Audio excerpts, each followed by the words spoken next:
Dear students, welcome to my YouTube channel advance biology by Kunj sir.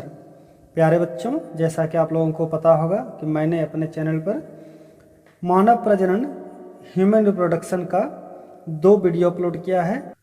बच्चों, ध्यान देना है आप लोगों को कि हमारा जो पहला प्रश्न है वो प्रश्न है, जनन के समय नर और मादा के विशिष्ट लक्षण क्या क्या होते हैं। बच्चों, आप लोगों के मन में आता होगा कि अगर बचपन में कोई जन्म लिया, कोई भी स्त्री पुरुष, तो उस बच्चों में जो जनन अंग है क्या वो जनन के लिए कैपेबल है, क्या जनन के लिए वो उचित माना जाता है। तो बच्चों ध्यान देना यहाँ पर आपको कि बचपन में जो जन्म लेते हैं उसके बाद उनका अंग का डेवलपमेंट एक निश्चित समय के बाद होता है ताकि वो जनन में वो अंग भाग ले सके। इसीलिए मैंने ये प्रश्न बनाया है, आपको ध्यान से सुनना है। बच्चों ध्यान में यहाँ देना है आप लोगों को और एक बात कि इस प्रश्न के उत्तर के लिए हमने 3 टॉपिक सेलेक्ट किया है। पहला टॉपिक, जैसा कि आप देख रहे हैं कि जनन के समय नर और मादा के विशिष्ट लक्षण निम्नलिखित हैं। पहला है हमारा यौवनावस्था। बच्चों ध्यान देना, यहाँ पर हम लोगों को यह है कि यौवनावस्था का अर्थ होता है वह अवस्था जब प्राथमिक जनन अंग क्रियात्मक बन जाते हैं। प्राथमिक जनन अंग का मतलब हो गया जो बचपन के साथ हमारे शरीर में जो जनन अंग है वो जनन के लिए क्रियात्मक नहीं होते, लेकिन एक ऐसी अवस्था जब वो क्रियात्मक बन जाता है, अर्थात उसमें शुक्राणु अंडाणु बनना प्रारंभ हो जाता है और बहुत सारे सेकेंडरी ग्रोथ उसके बॉडी में डेवलप करने लगता है, जो आगे अगले क्वेश्चन हम लोग डिस्कस करेंगे। तो उस अवस्था को हम लोग यौवनावस्था अर्थात प्यूबर्टी कहते हैं। बच्चों, अब अगला जो हम लोग का है वो है कि इसी समय क्या होता है, स्त्री जाति में अर्थात मादा में रजोदर्शन प्रारंभ हो जाता है। मादा में मासिक चक्र अर्थात ऋतुस्राव, मासिक चक्र को ऋतुस्राव कहते हैं, प्रारंभ हो जाते हैं और इस अवस्था को रजोदर्शन कहते हैं। अर्थात लड़कियों में पहला जो मासिक चक्र है जब वो प्रारंभ होता है उसी अवस्था को हम लोग रजो धर्म के नाम से जानते हैं। आपके लोग के मन में एक और ख्याल आता होगा, क्या वो जो 28 दिन का मासिक चक्र होता है क्या वो लाइफ टाइम चलता है? तो नहीं बच्चों, 45 से 50 साल के बाद वो बंद हो जाता है। इसीलिए दूसरा टॉपिक है हमारा रजोनिवृत्ति। मादा में मासिक धर्म बंद होने को रजोनिवृत्ति कहते हैं। अर्थात जिस साल मासिक चक्र बंद होगा अर्थात अंडाणु का बनना बंद हो जाएगा उसी को हम लोग मासिक चक्र कहते हैं। और हमने नोट में 2 पॉइंट और आपको बताया है कि स्त्री जाति में मूत्रवाहिनी और शुक्रवाहिनी एक ही रास्ते से निकलती है। नर में जो है मूत्रवाहिनी और शुक्रवाहिनी, मूत्र मार्ग और शुक्राणु के निकलने का रास्ता दोनों एक ही होता है। मादा में मूत्रवाहिनी और शुक्रवाहिनी के अलग अलग रास्ते होते हैं। और इस प्रकार से हम लोग क्या किए कि इस प्रश्न को अच्छे से समझ गए। बच्चों ध्यान देना, अगला प्रश्न हमारा है यौवनारंभ के समय नर और मादा में होने वाले परिवर्तन का वर्णन करें कि क्या क्या परिवर्तन होते हैं उसके शरीर में। तो ये सब सारे प्रश्न जो हैं, कुछ इसमें ऑब्जेक्टिव क्वेश्चन भी आपके निकल जाएंगे, कुछ शॉर्ट आंसर में आपको लिखना है और कभी कभी लॉन्ग क्वेश्चन बना सकता है इससे आप लोगों को समझाने के लिए। पहली बात कि हम लोग लिखे हैं कि यौवनारंभ की अवस्था में नर तथा मादा में होने वाले परिवर्तन निम्नलिखित है। ठीक है, क्या क्या है? पहला भाई कि नर के लिए यौवनारंभ का काल 13 से 15 वर्ष का फिक्स किया गया है, लेकिन मादा के लिए 11 से 13 अप्रॉक्स 2 साल का अंतर होता है। मादा 2 साल पहले ही यौवनावस्था में प्रवेश कर जाती है। अगला हमारा जो पॉइंट है वो पॉइंट है, ध्यान देना यहाँ पर, कि लड़का में युवा अवस्था के समय परिवर्तन के अवस्था में शरीर में कुछ परिवर्तन दिखाई देते हैं, जैसे दाढ़ी का आना, मूंछ का आ जाना, जनन अंग के आसपास में क्या है कि रोम निकल आना। इस तरह के कुछ बहुत सारे ऐसे लक्षण हैं जो उसके यौवनारंभ की अवस्था के बाद प्रारंभ हो जाती है। और बच्चों ध्यान देना है, इस अवस्था में शुक्राणु का बनना भी प्रारंभ होता है, नर में शुक्राणु बनना भी प्रारंभ हो जाता है। डी नंबर पॉइंट है हमारा, ध्यान देना यहाँ पर। लड़कियों में इस अवस्था में स्तन में उभार आने लगता है। बाबू ध्यान देना यहाँ पर, स्तन जो है मिसप्रिंट हो गया है, इसके जगह पे स्थान लिखा गया ना, तो स्तन होगा। तो स्तन का उभार आने लगता है यौवनारंभ में। और साथ ही और क्या होता है बच्चों, ध्यान देना है कि जनन अंग में, यहाँ में होगा, रोम आने लगता है अर्थात हेयर ग्रो कर जाता है। रजो दर्शन आरंभ हो जाता है अर्थात मासिक चक्र भी प्रारंभ हो जाता है। अगला है इसी अवस्था में लड़कियों में अंडाणु बनना भी प्रारंभ होता है बच्चों। जब मासिक चक्र प्रारंभ हो ही गया तो अंडाणु बनना प्रारंभ हो जाता है। लड़कियों में अंडाणु मासिक चक्र के साथ निष्कासित हो जाते हैं, जबकि लड़कों में शुक्राणु के लिए कोई चक्र नहीं होता है। ये बहुत ही इंपॉर्टेंट लाइन है, ध्यान देना यहाँ पर कि लड़कियों में मासिक चक्र होता है प्रत्येक मंथ, लेकिन लड़कों में कोई चक्र नहीं होता है। अर्थात ये लिख दिए कि संपूर्ण जिंदगी भर अंडाणु का निर्माण होते रहता है, शुक्राणु का निर्माण होते रहता है। इसको ध्यान में रखना है। चलिए अगला प्रश्न हमारा है, प्रश्न नंबर 3 है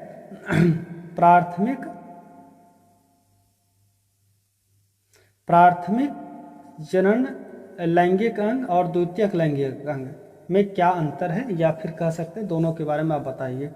तो सबसे पहला है प्राथमिक लैंगिक अंग, प्राइमरी सेक्स ऑर्गन क्या क्या होते हैं। बच्चों यहाँ पर थोड़ा सा ध्यान से सुन लीजिए, जल्दी से याद हो जाएगा आप लोगों को कि प्राइमरी सेक्स ऑर्गन जो कि हमारा गैमिट्स का निर्माण करता है, यानी कि शुक्राणु अंडाणु का जो निर्माण करता है उसको हम लोग प्राइमरी अंग कहेंगे। और सेकेंडरी को क्या कहेंगे बच्चों, जो सहायक होते हैं, जो मदद करता है उसको, उसके कंडक्शन में बहुत सारे। तो इसी पॉइंट वाइज पॉइंट इसको हम समझते हैं अच्छे से। बच्चों ध्यान देना यहाँ पर है आप लोगों को कि हम लोग अब शुरू करने जा रहे हैं प्राइमरी सेक्स ऑर्गन। जो आप टॉपिक देख पा रहे हैं इसमें से क्या क्या होगा, नर के विरसन को प्राथमिक अंग लैंगिक अंग कहते हैं। बच्चों ध्यान देना है, नर के विरसन को प्रारंभिक लैंगिक अंग कहते हैं, प्राथमिक, यानी क्योंकि उसमें शुक्राणु का निर्माण होता है। उसी प्रकार मादा के अंडाशय को, यहाँ पर विरसन को या अंडाशय को हम लोग प्राथमिक जनन कहते हैं, क्योंकि इसमें अंडाणु का निर्माण होता है। नर तथा मादा में होगा यहाँ पर हार्मोन्स का स्रावन होता है। ये मिस्टेक थोड़ा सा हो गया, आप लोग ध्यान दें, स्रावन अर्थात सिक्रेशन, वो टाइपिंग मिस्टेक है बच्चों, ध्यान देना। स्रावन होता है मतलब सिक्रेशन होने लगता है। और एक बात ध्यान रखना है कि ये सदैव जोड़ी में होता है अर्थात पेयर में होता है। पेयर बोले तो पेयर का मतलब हो गया हमारा कि जैसे मान लो टेस्टिस पेयर में हो सकता है, अंडाशय पेयर में होता है, ग्रुप मतलब दो दो का जोड़ा रहता है बॉडी में। बच्चों अब देखो आगे चल के हम लोग देखते हैं कि द्वितीयक जनन अंग क्या क्या है। बच्चों द्वितीयक जनन अंग सेकेंडरी सेक्स ऑर्गन,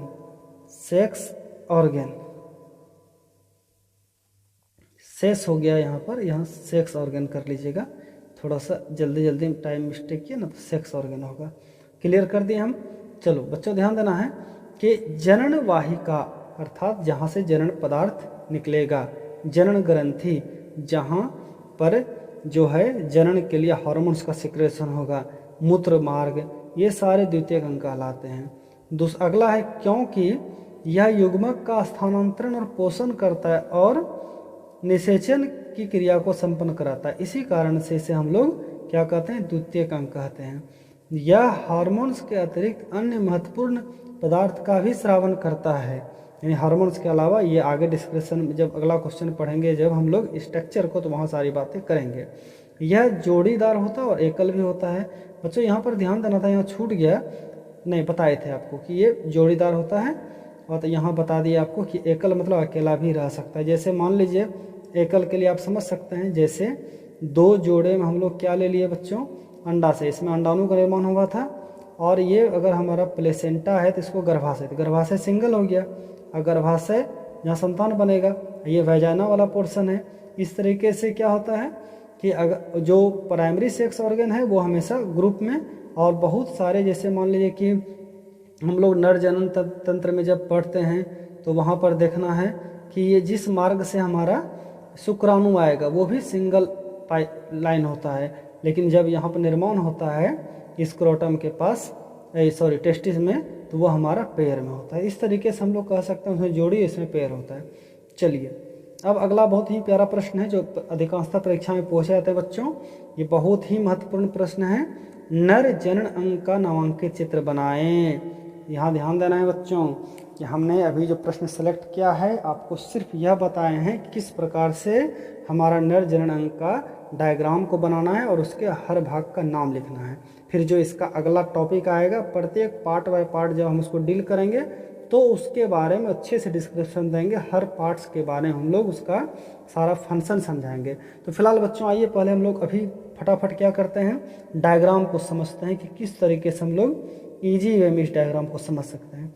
प्यारे बच्चों, सबसे पहले जब भी हम लोग को डायग्राम को पढ़ना प्रारंभ करना है तो कहाँ से करना है, हम लोग को पहले जानना है मूत्राशय, यूरिनरी ब्लाडर। बच्चों ये जो थैली आप देख पा रहे हैं, ये थैली क्या चीज़ का है, यहाँ ये मूत्राशय है, अर्थात यहाँ से जो दो जो ट्यूब लाइक स्ट्रक्चर निकला हुआ है ये दोनों किडनी में चला गया और किडनी में जब नेफ्रॉन के द्वारा यूरिन का फिल्ट्रेशन होता है, वो फिल्टर होकर पेशाब कहाँ जमा होता है बच्चों, वो पेशाब जमा होता है हमारा ये वाला पोर्शन में, यहाँ पेशाब सारा जमा होगा।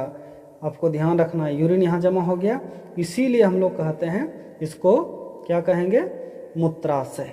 चलिए अगला देखिए, मूत्रवाहिनी, यानी मूत्रवाहिनी क्या हो गया, इस रास्ते से मूत्र मार्ग आना। एक्चुअली ये जो है जनन अंग में भाग लेने वाले कोई भी अंग नहीं है, लेकिन इसका संबंध हमारे जनन अंग से है, इसीलिए इसको यहाँ पर दिखाना अनिवार्य है।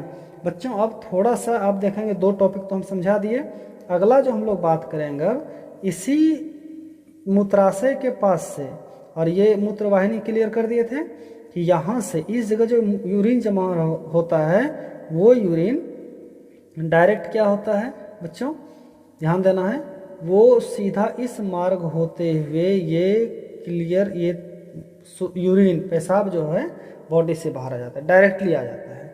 ठीक है, अब देखिए इसीलिए हम लोग यहाँ पर एक टॉपिक और क्लियर कर लिए, हम लोग क्या क्लियर किए फट से, कि हमारा मूत्र मार्ग, ठीक है, यूरेथ्रा ये वाला पाइप जिससे पेशाब बाहर आया है, और ये हो गया हमारा पेनिस यानी ये वाला पोर्शन, ये जो कि संभोग के समय मादा के योनि में प्रवेश करता है शुक्राणु के निष्कासन के लिए। ठीक है, वो आगे डिस्कस करेंगे अभी। अब देखिए कि अगला टॉपिक तुरंत हम लोग विरसन को समझते हैं। विरसन क्या है भाई, तो विरसन जो है हमारे पेनिस के जस्ट नीचे शरीर से बाहर लटका हुआ रहता है। ठीक है, और इसी विरसन लटका हुआ रहता है, जो लटका हुआ बैग लाइक स्ट्रक्चर होता है उसको हम लोग कहते हैं विरसन कोष, स्क्रोटम। देखिए ये बता रहे हैं विरसन कोष कहते हैं, और ये वाला जो बीच में स्ट्रक्चर है जहाँ स्पर्म का फॉर्मेशन होगा उसको हम लोग विरसन कहते हैं, इस प्रकार।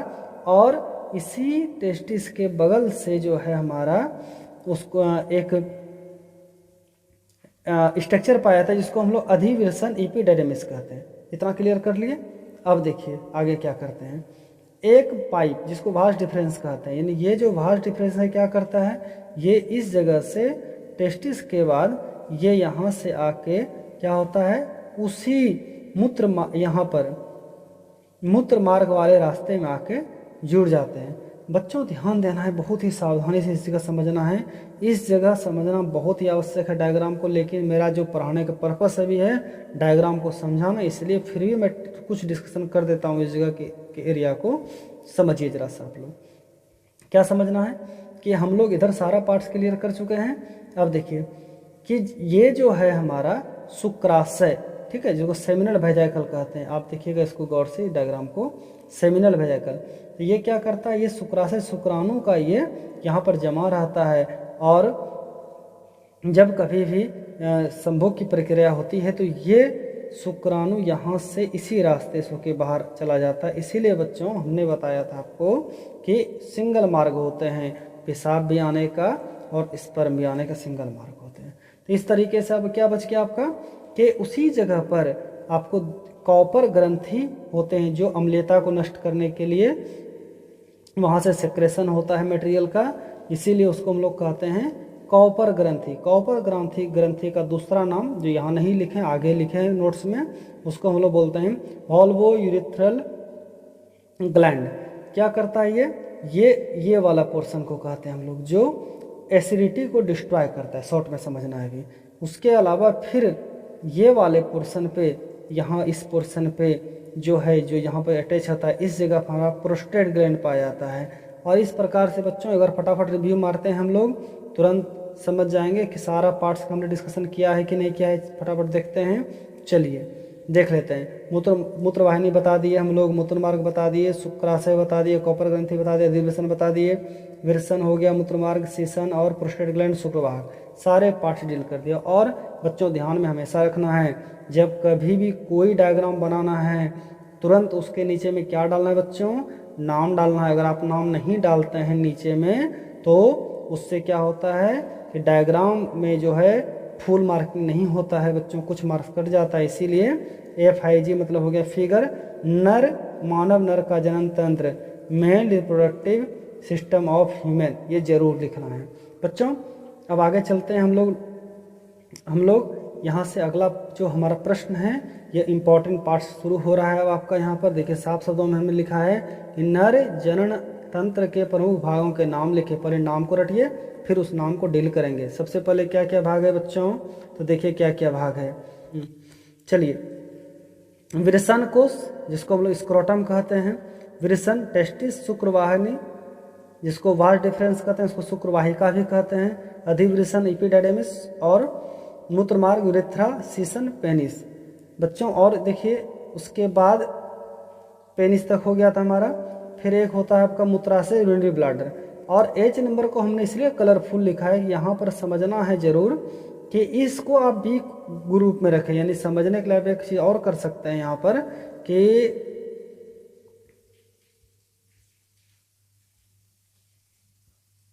ये यहाँ से लेके यहाँ तक इसको ए ग्रुप में आप रख सकते हैं समझने के लिए। और उसी समय आप जो ग्रंथि वाले पोर्शन को, ये वाला यानी कि हमारा सहायक नर, यहाँ लिखे ABC कर दिए हम समझने के लिए। आपको यहाँ पर थोड़ा सा समझना है कि H नंबर में हमने लिखा है एसेसरी मेल जेनेटल ग्लैंड, यानी कि सहायक नर लैंगिक ग्रंथि, उसमें से हमारा अलग अलग है। जैसे नंबर 1 आपका है शुक्राशय, सेमिनल वेसिकल, इसको नंबर 2 रखिए, उसको हम लोग प्रोस्टेट ग्लैंड कहते हैं। और ये नंबर 3 मान लीजिए हो गया, इसको हम लोग वॉल्वो यूरिथ्रल ग्रंथि या कॉपर ग्रंथि कहते हैं। तो इस प्रकार से H का फिर से ABC हमने 3 पॉइंट बनाया था। हमने 1 2 3 इसलिए पॉइंट डाल दिया बच्चों, क्योंकि इसी पॉइंट में आपके ऊपर में ही ABC पॉइंट लिखा हुआ था, तो फिर से दोबारा ABC लिखना पॉइंट मिस्टेक कहलाता है। इसी वजह से आप यहाँ पर क्या करेंगे कि H नंबर में 1 2 3 पॉइंट याद रखेंगे बच्चों। इसी के साथ आज का जो हमारा क्लास यहीं पर समाप्त होती है।